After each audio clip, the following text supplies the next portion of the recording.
Sir excuse എന്നാൽ ഞാൻ ഓഫീസിലാണ് വിളിക്കാം.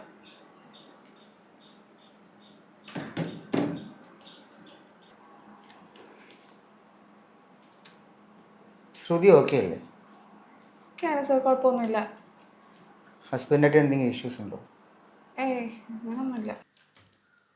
ശ്രുതി, ഞാൻ 2-3 ദിവസം ശ്രദ്ധിക്കുന്നു, താൻ ആകെ ഡിസ്റ്റർബ്ഡ് ആണല്ലോ. ഹസ്ബൻഡായിട്ട് എന്തെങ്കിലും പ്രശ്നമുണ്ടോ? ഇല്ല സാർ, പ്രശ്നമൊന്നുമില്ല. ശ്രുതി, എന്നോട് എന്തെന്ന് എനിക്ക് പറയാം.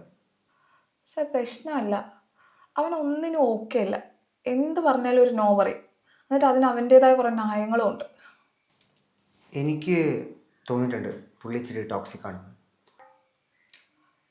ടോക്സിക് ഒന്നുമല്ല, പക്ഷെ എല്ലാം പറയുമ്പോൾ ഓരോ കാര്യം പറഞ്ഞാൽ അത് മുടക്കുകയും പിന്നെ ഒരു ജസ്റ്റിഫിക്കേഷനും കൊണ്ടുവരും. അതാ സഹിക്കാൻ വയ്യാത്തത്. ശ്രുതി, ഇങ്ങനെയുള്ളവരൊക്കെ നമ്മൾ ലൈഫിൽ ശ്രദ്ധിക്കണം, ഇല്ലെങ്കിൽ ചിലപ്പോൾ നമ്മൾ ലൈഫിൽ ലോക്കായി പോകും. എടോ, ഈ സ്ട്രെസ്സൊക്കെ ഒഴിവാക്കാൻ നമുക്കൊരു ട്രിപ്പ് പോയാലും? ഇല്ല സാർ, ഞാനില്ല, നിങ്ങളെല്ലാവരും കൂടെ പൊയ്ക്കോ. എല്ലാവരും കൂടെ പോകുന്ന കാര്യമല്ല ഞാൻ പറഞ്ഞു, just you and me. Sorry sir, ഞാൻ ആ ടൈപ്പല്ല.